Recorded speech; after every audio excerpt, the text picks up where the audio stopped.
Lookism episode 6 Hindi explanation. क्या हाल है वीरो। एनिमे पॉप इंडिया ला चुका है लुकिज्म के 5 एपिसोड तक। नहीं देखा जाकर जरूर देखना। क्या करना, जाकर देखना, समझ गए। और आज लाया हूँ एपिसोड 6 हिंदी एक्सप्लेनेशन। पिछले एपिसोड में हमने देखा था कि वोकल क्लास वाले बंदे एक मोटे से लड़के को बुली कर रहे थे और ये भी पता चलता है कि ये जो बंदा है ब्लॉन्ड हेयर वाला, इसका नाम जेयोल है। वो इतना अमीर है रे बाबा, मतलब 25 दिन में पैसा डबल बाबा, अंधा पैसा उस आदमी के पास। फिर ये उसके बर्थडे पे ना उसको बहुत सारे गिफ्ट दे देता है। ये सब होता है, अगर आपने नहीं देखा है तो जाकर देखो। और ऊपर यहाँ पे 3 डॉट्स पे क्लिक कर, यहाँ मैं डाल देता हूँ, वो भी देखना। यहाँ पर ये बंदा रैप कर रहा था, गा रहा था, और ये जो ऑडिशन ले रहा है वो कहता है ये तो बढ़िया गा रहा है और उसे सिलेक्ट कर लेता है। फिर दूसरा बंदा कहता है, एक बंदा और बचा है, तो वो कहता है ये बंदा नहीं नहीं नहीं नहीं। दूसरा बंदा बाहर आ जाता है और वो उसको मना कर देता है कि जाओ भाई, सिलेक्शन हो गया, तुम जाओ। तो वो कहता है सर मुझे एक मौका तो दो सर, मैंने 2 मौका दो, ऐसे करके हकला उकलो के कैसे भी कुछ कह रहा होता है वो कि प्लीज मुझे एक चांस दे दो। लेकिन ऑब्वियसली नहीं होता। फिर ये वाला बंदा भी बाहर आता है और वो बताता है कि हमने सिलेक्ट कर लिया है, तो आप घर जा सकते हो। बट ये बंदा है ना, बाहर जाते जाते पता है क्या कहते हैं, ये कहते हैं किसी को भी मत बुलाया करो, फालतू में कोई भी आ जाता है उठ उठ के। ये सारे लोग बहुत गंदे हैं। I mean that's the reality and that's how the world works. फिर ये बंदा बस में जा रहा होता है और सोच रहा होता है, हमेशा ही मैं बड़ा सोचता हूँ कि कुछ अच्छा हो, सोचता हूँ कुछ बहुत बड़ा, लेकिन क्या मैं गटर के ही लायक हूँ। और फिर सोचता है क्यों ना जो मैं सोच रहा हूँ उसी के ऊपर एक रैप लिख दूं। फिर वो सोचते सोचते रैप गुनगुनाने लग जाता है। लेकिन एक लड़की है ना पीछे खड़ी होती है और वो किसी को टेक्स्ट करती है कि यहाँ एक अजीब सा दिखने वाला आदमी है, गंदा गाना गा रहा है, ऐसे करके कुछ। और एकदम से बस स्टॉप हो जाती है क्योंकि एक कैट सामने आ जाती है उस बस के। तो वो एकदम से ब्रेक मारता है और वो लड़की गिर जाती है उसके आगे। तो वो उसकी तरफ हाथ करके कहता है कि आप मैम यहाँ मेरे पास बैठ जाओ, खाली सीट है। तो एकदम से पहले डर जाती है, गॉड ओ माय गॉड। और फिर कहती है thank you so much, but नहीं। फिर वो आगे चली जाती है और पीछे से 2 लोग बात करते हैं, अरे देखा तुमने क्या आदमी है ये, क्या कर रहा था ये। फिर वो वापस उदास होकर बैठ जाता है।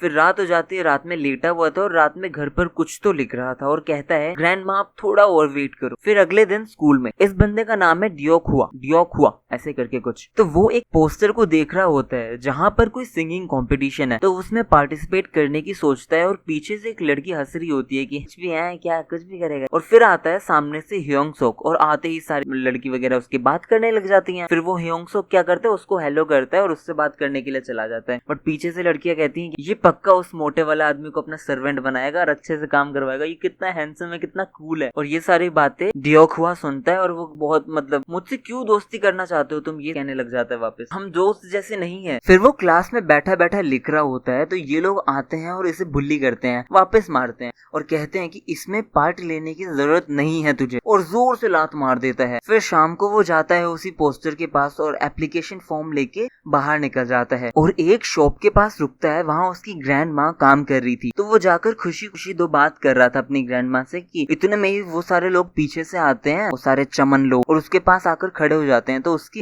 ग्रैंड माँ जो होती है वो बोलती है वाह तुम्हारे दोस्त भी हैं डियोकवा, और उनसे खाने को पूछ लेती है। और ये लोग बेशर्मों की तरह है और खाते ही जाते हैं, मतलब चलो ठीक है खाना खाने बैठे हो, खाते ही जाते हैं और इतना खाते हैं कि बस पूछो मत। साइड में वो खड़ा खड़ा उसको बहुत गुस्सा आ रहा है, बट वो बेचारा कुछ कर भी नहीं सकता। फिर उसकी ग्रैंड माँ कहती है बच्चों को एप्टीटाइट है ना वो बहुत ज्यादा होता है, इसलिए तुम और खाओ। और फिर वो डालती रहती है और उसके बाद में वो लोग तब खड़े होते हैं जब उसका लगभग सारा का सारा खाना खत्म हो चुका होता है। उसकी ग्रैंड माँ इतनी अच्छी कि वो पॉलिथीन में ना कुछ फूड पैक करके उन्हें दे देती है कि घर जाते जाते रास्ते में घर जाकर खा लेना। तो वो लोग उन ग्रैंड माँ के सामने तो ले लेते हैं और उसकी ग्रैंड माँ कहती है कि वाह अब तो मुझे जल्दी जाना पड़ेगा, मेरा सारा खाना खत्म हो गया, मतलब हंसते हुए कहती है। और दुख की बात पता है क्या है, दुख की बात ये है ये 1 रुपया नहीं देने वाले इस ग्रैंड माँ को। बेचारे ये लोग अपना काम कैसे जैसे चला रहे हैं, बट ठीक है। और वो थोड़ा थोड़ा खाना तो और पैक करके दिया ही है जो वो लोग लेके चले जाते हैं। और अब सुनो बात तो यहाँ पे है जो दुख वाली बात है। ये लोग पता है क्या करते हैं, डियोखा के सामने ही सारी की सारी पन्नी ऐसे रोड पे फेंक देते हैं, मतलब। और इस बंदे का इतना रोने को हो रहा था कि बस रो दूं, और इसे देख के तो मेरा भी दिल भर आया। फिर अगले दिन बोर्ड पर लिख रखा था कि एक रेडी लगाती है बाहर जहाँ बुढ़ी औरत है वो खाना बनाती है, यहाँ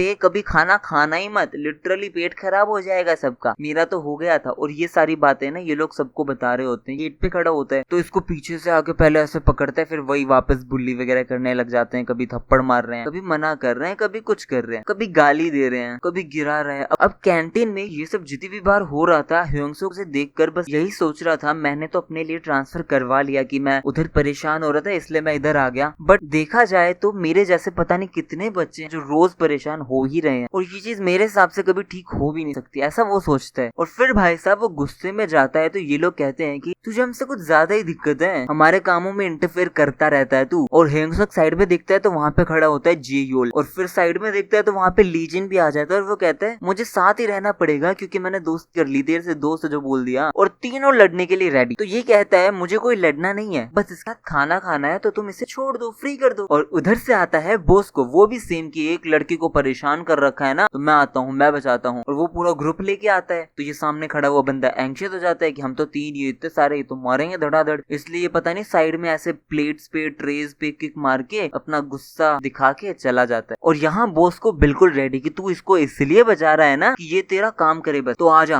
आज तेरी चटनी बना दूंगा। तो ये कहता है अरे यार तुम वापस वही सब मैं ऐसा कुछ नहीं सोच रहा। और उसका दोस्त बॉस्को को बोलता है कि छोड़ो ऐसे, ये संभाल लेंगे इन्हें, छोड़ो तुम चलो। और फिर ये लोग चले जाते हैं और ह्योंग-सूक इसे हाथ देता है कि ये लोग खड़े हो जाओ, लेकिन ये वापस भाग जाता है बिना ना हाथ पकड़े ना कुछ, और वो निकल जाता है। फिर ह्योंग-सूक के पास एक पेज पड़ा होता है, गोल गोल करके वो फेंकते हैं ना, वैसे पेज पड़ा होता है, तो वो उसे उठाता है जो उसका एप्लीकेशन फॉर्म है, और उससे रोक रहा था लेकिन वो नहीं रुका। फिर वो घर जाकर सोचता है कि बेशक सबके सब लोग मेरे से बहुत अच्छे से बात कर रहे हैं, बट जो सच है वो तो सच ही है ना, कि मैं रियल में तो ये हूँ, मैं वो हूँ ही नहीं। फिर अगले दिन स्कूल में वो खड़ा होता है रोड पर और वेट कर रहा होता है ड्योक्वा का, और फिर जैसे ही वो आता है ये हेलो करता है और उसे ये एप्लीकेशन फॉर्म दे देता है। तो ये बस बहुत सोच समझकर यही बोलता है कि तुम सब मुझे कितना यूज करोगे यार, कर लो जितना यूज करना है कर लो, लेकिन मैं एक दिन रैपर बनूंगा, बिल्कुल एमिनम की तरह बनूंगा। और यहाँ फिर एमिनम के बारे में बताता है कि वो एक गरीब आदमी था लेकिन उसने गाना गाना शुरू किया और वो आज वर्ल्ड में बेस्ट रैपर है। और क्या फोटो दिखाई, बहुत तगड़ी थी यार, ये तो बिल्कुल रियल लग रही थी। और वहां से निकल जाता है और यहाँ पर ये लोग ग्रुप बनाकर अपनी बड़ाई कर रहे होते हैं कि हम तो यूं जीत जाएंगे, हमने टीम अप किया है, हमारे आगे तो कोई जीत ही नहीं पाएगा। और सामने देखते हैं वहां पे अपना ड्योक्वा वही सब लिख रहा होता है, रैप वगैरह बैठा होता है शांति। तो ये सोचते हैं कि ये नहीं मानेगा और फिर इसको लेकर चले जाते हैं बाहर और दे धड़ाधड़ मारते हैं और कहते हैं इंसान बन जा ओ सुअर, इंसान बन जा, यू आर जस्ट पिग। और उसके नोट्स फाड़ देते हैं उसके सामने, जिससे वो रो देता है लगभग। वहां ह्योंग-सूक क्लासरूम से बाहर निकलता है इस लड़के के साथ और देखता है उस पोस्टर को, तो उसके बारे में वो इस लड़की पूछता है। तो लड़की कहती है एक फेस्टिवल है जिसमें एक कॉन्सर्ट होने वाला है जिसमें लोग सिंग कर सकते, क्यों ना तुम भी ट्राई करो, तुम्हारी आवाज भी बहुत अच्छी है, मेरे हिसाब से तो तुम ही फर्स्ट प्राइज जीतोगे। फिर वो कहता है हाँ सोचेंगे, बट अभी तो मेरे को क्लीन करनी है क्लास क्योंकि आज मेरी ड्यूटी। और क्लीन करते करते यही सोच रहा होता है कि मैं हूँ, ये सब मुझे पसंद करते हैं,